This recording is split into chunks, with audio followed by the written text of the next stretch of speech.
When you're working with extended events, the amount of data that you collect could be quite overwhelming. For example, number of events that you configure and the fields. And if, let's say, your session is running for hours and hours, it could be humongous amount of data that you collect. There are some cool features in extended events that can help you to be more productive and efficient with this data, how you filter, how you analyze.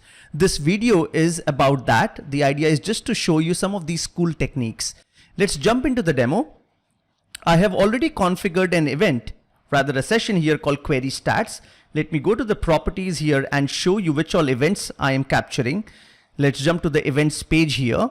And you will see that I am trying to capture a few things related to query statistics. So SP statement completed. And if I scroll down, SP statement starting, SQL batch completed, SQL batch starting, and SQL statement completed. A couple of them related to query statistics. I know this user interface is not quite intuitive, but it just does the job. There are no other predicates or global fields, so to say, just the default events and the default payload that comes with the event. Now the live feed is already running here. So let's go and run some workloads. Let's run this in a loop. I've configured a stored procedure, a very simple one, and I'm going to run this in a loop. And while this is running, let's go to the live feed and you will see that the data is getting captured.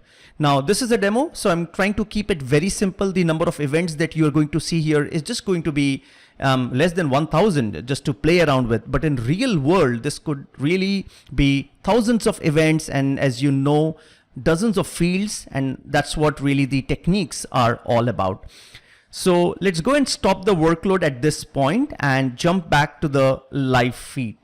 Now, most of these functionalities run when you are pausing this live feed. For example, this is already running and this little toolbar here has a lot of these techniques. So first, let's stop the data feed. And when you do that, you will be able to see that grouping, aggregations, and a couple of things that are hidden there in this drop down arrow are now going to be enabled.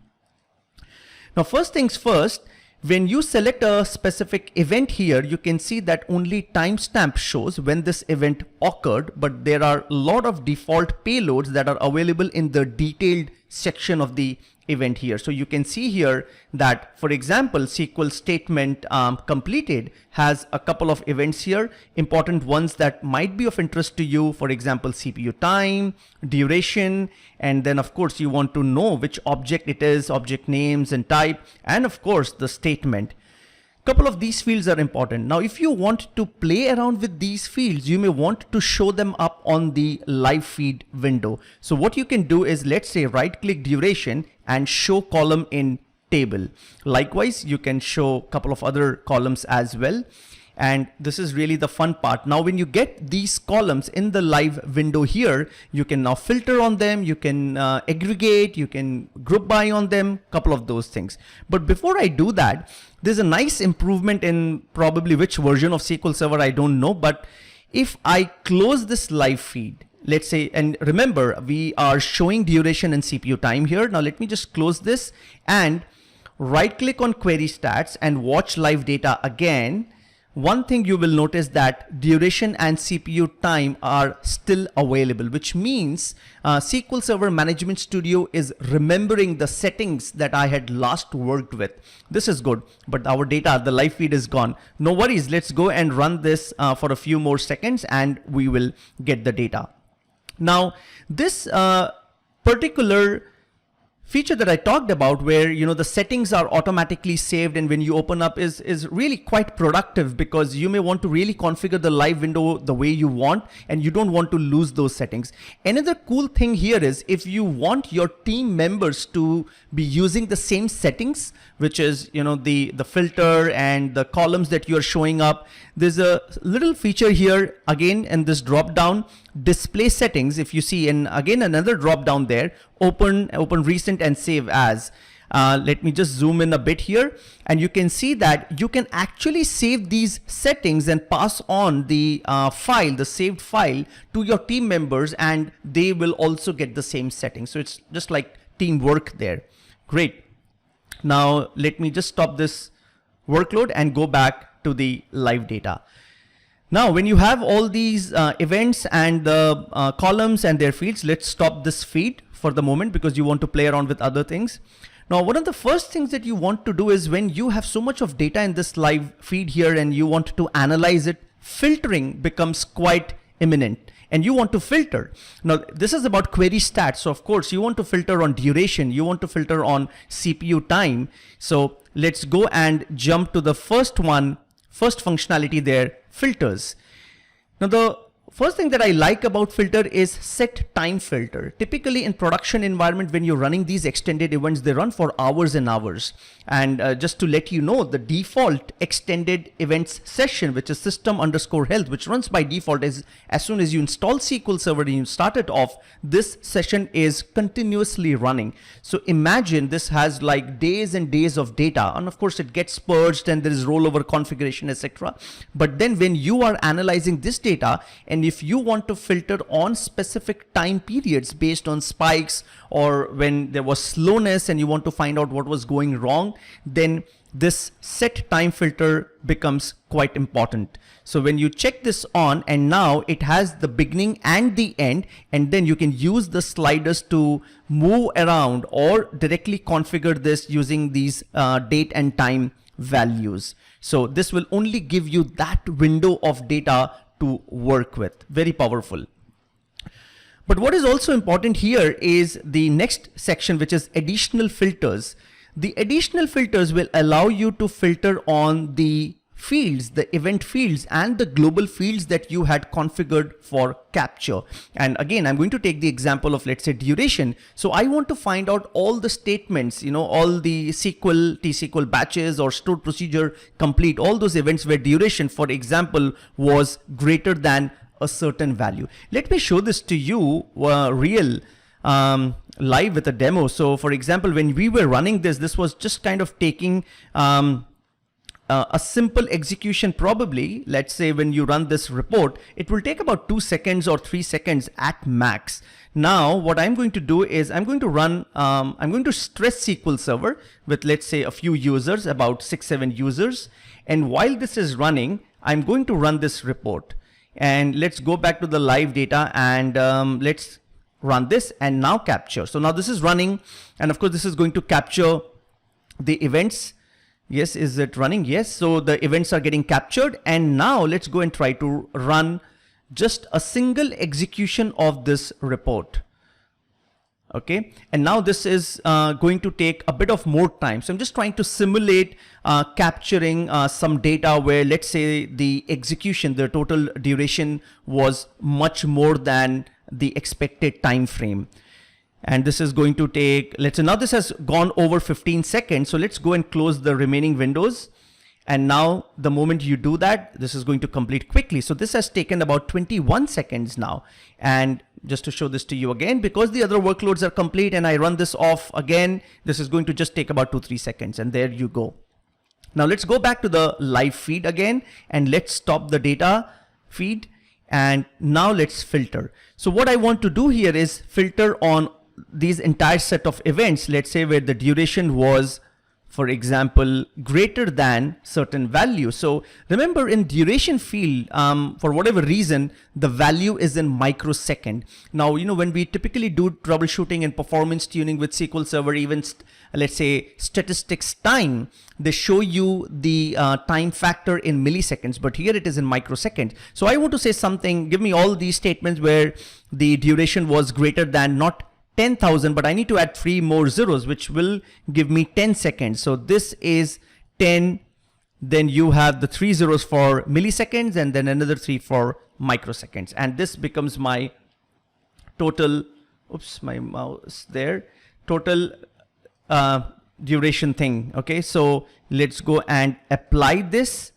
Click on OK, and there you go. Now I can see all the events where duration was greater than 10 seconds. And you can see that, yes, all this matches up. Now, you might be wondering, okay, what happened? We just ran the query once or probably twice where it took more than 10 seconds. Why am I getting so many events? Remember, look at the sequence of the events, right? So this is SP statement. Let me not say duration as a field will only come with statement completed or anything completed. Like, let's say, SP statement completed, stored procedure statement completed, or SQL batch completed. Duration is not known when something starts, but when something ends. And now you are getting multiple statements here because we probably ran it twice or thrice. So you can see SP statement completed, SQL statement completed, and SQL batch completed. Remember, batch is really the mother, because in a batch you can have multiple stored procedures, and in a single stored procedure you can have multiple statements. So there is a completion for batch, there is a completion for stored procedure, and there is a completion for the SQL statement itself. Right, so this filtering is quite powerful, and let's say if you want to remove the filters, then just click on clear all filters. Another very powerful feature with this extended events graphical user interface is the grouping feature. Now, when you have so many events configured, you may want to group all these events by the event type. So you can go to grouping, and because I see this as a common requirement, you can group on, let's say, name, but not only name, you can group on all the available columns that are being shown here. Now remember, if you want to group on any column that is available here, let's say, and you want to group on that, you may first want to show that column in the live feed window, and then you will be able to group by them. So let's jump to, let's say, database name, because let's say you're running a multi-tenant system with multiple databases. I can right click show column in table, and now the database name is also shown here. So let's go and jump to grouping, and now you can see here that database name is also visible. Now let's say I want to group on name the event. Let's do that and click on OK. And now you can see you get a much nicer view of the overall data, and you can now drill down based on these specific events. So this is again very, very powerful. And remember, not only name, you can filter any column that is being shown here. Let's go to grouping. And what about multi-level grouping? Yes, you can go to name, and then you can get another column. So between, so you have multi-level grouping, name and then database name, and then you get all the events. So you can even do that. Let's click on OK, and we have removed the grouping functionality. What else? There's another small yet very powerful feature. You know, when you have so many events in the field, and let's say something catches your attention, for example, let's say this SP statement completed, and I want to compare this with another statement which is way below, way down, and you know, I want to kind of switch over between the two, and I want to compare their field values. So in order to just make this a little more comfortable, I can, let's say, just for the sake of demo, SP statement completed, and I can right click this and go to toggle bookmark. And when I click on toggle bookmark, there's a small bookmark which has been placed here, as you can see, and this does the great thing for us. And when you scroll down, let's say another SP statement completed, this one, let's say, and let's scroll down a bit and right click and toggle bookmark again. And now what you can do is switch between these two toggles. So I mean, of course, you don't want to use mouse here. There's a shortcut for that, and I guess there's a Shift Alt and P for previous bookmark, N for next bookmark. You can't see this in the video, but I've already pressed Shift Alt, and now I'm pressing N and P. So I'm just doing that P and then N and then P and then N. And now when I toggle between, I can see and compare between both of them. Great feature. And now you want to clear all of this. So there's again this little arrow, click on that, and you can clear all the bookmarks. Now, there's a lot of hidden stuff there. So I showed you the bookmark feature. I talked about the display settings and choose column. So I was right clicking in the detail section and I was showing the columns to you there, but you can do all of that together using this dialog box. So let's say you want a particular set of fields from the details and you want to show them in the live window. Just select all of them or whatever you want and click on this arrow, and they come over on the right hand side and they will show up here in the feed. Great stuff. Now, of course, in most cases, the live feed, this window does the job, but it can again be a bit cumbersome if you really have thousands and thousands of events being shown up here. If you are a T-SQL nerd, and I'm sure many of you are, you may want to have this data in a table and then you may want to analyze it further. Not a bad thing. That is something that I do quite often. I was trying to show you the lovely stuff that you can do here in the live feed, but you can also get this data in a table. So there is this extended events menu there, and you can click on that, and then export to an extended events XML file or a CSV file if you want to play around in Excel, for example. But you can also export this to a table. So let's select table and let's connect to the server. In this case, it is SQL Maestros. Connect, and where do you want to put this data? Let's choose AdventureWorks 2016. Let the schema be DBO just for the demo, and let me put X events underscore data, and then I click on OK. The number of events were not very high, and okay, this gets expanded, and here you have X events data. Let's do a new query, and let's say select star from, and you have X events data, and there you go.